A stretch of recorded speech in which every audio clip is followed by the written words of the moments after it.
My dear brothers and Mes sisters, frères et sœurs, chers frères et sœurs, merci de m'avoir soutenu hier comme membre du collège des 12 apôtres. J'ai du mal à dire combien cela signifie pour moi. Je suis particulièrement reconnaissant du soutien des deux femmes extraordinaires de ma vie, mon épouse Ruth et notre fille Ashley.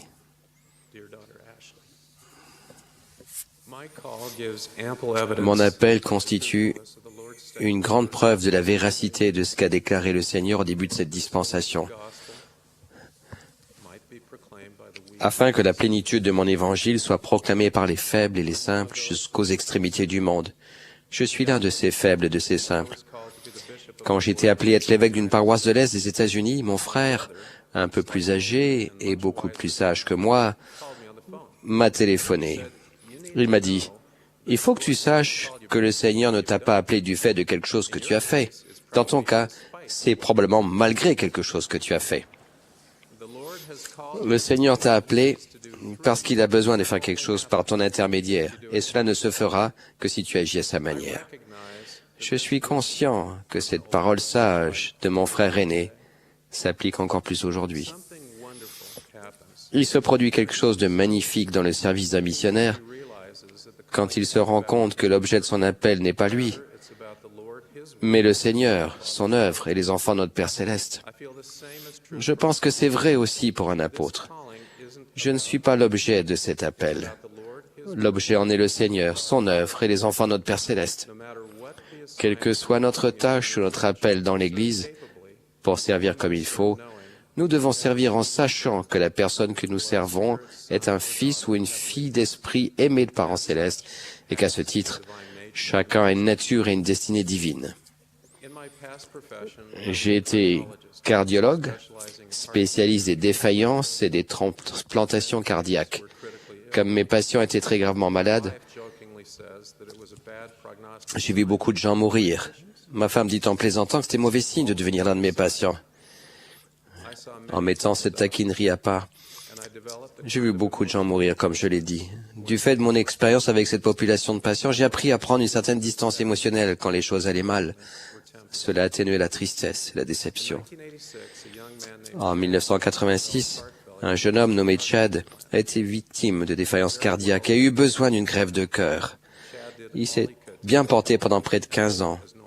Chad a fait tout ce qu'il a pu pour rester en bonne santé et mener une vie aussi normale que possible. Il a fait une mission, il a travaillé, a été un bon fils pour ses parents. Mais les dernières années de sa vie ont été difficiles et il a été fréquemment hospitalisé. Un soir, on l'a amené au service des urgences de l'hôpital, victime d'un arrêt cardiaque. Mes collègues et moi avons travaillé longtemps pour rétablir sa circulation.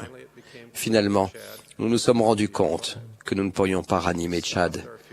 Nous avons arrêté nos efforts vains et j'ai constaté le décès.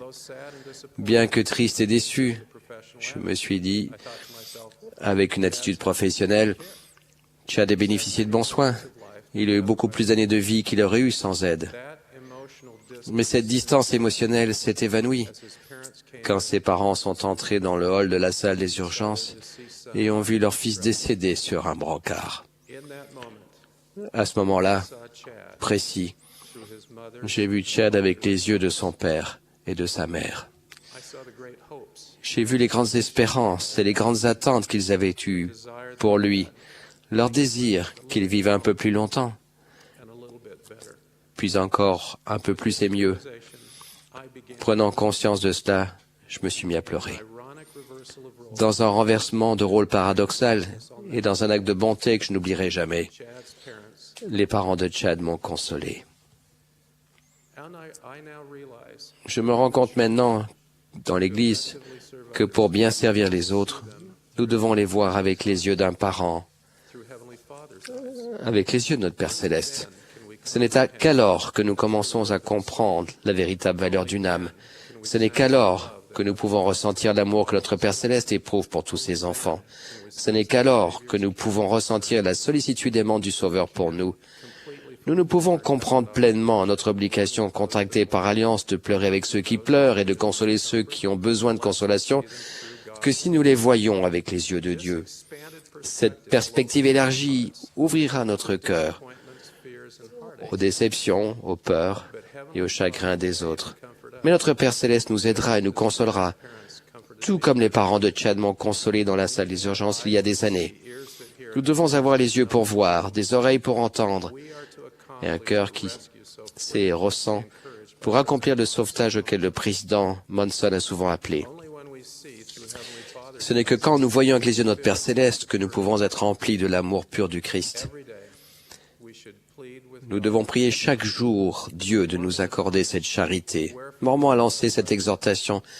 C'est pourquoi, mes frères bien-aimés, priez le Père de toute énergie de votre cœur, afin d'être remplis de cet amour qu'il a accordé à tous ceux qui sont de vrais disciples de son Fils, Jésus-Christ. Je veux de tout mon cœur être un vrai disciple de Jésus-Christ. Je l'aime, je l'adore, je témoigne de sa réalité et de son existence. Je témoigne qu'il est loin, le Messie. Je suis témoin de sa miséricorde, de sa compassion et de son amour incomparable. J'ajoute mon témoignage à celui des apôtres qui, en l'an 2000, ont déclaré « Jésus est le Christ vivant, le Fils immortel de Dieu. Il est la lumière, la vie et l'espoir du monde. » Je témoigne que le Sauveur ressuscité est apparu avec Dieu notre Père Céleste ce jour de 1820 dans un bosquet dans le nord de l'État de New York à Joseph Smith, tout comme il l'a dit. Les clés de la prêtrise sont sur la terre aujourd'hui et elles permettent d'accomplir les ordonnances du salut de l'exaltation. Je le sais. Au nom de Jésus-Christ. Amen.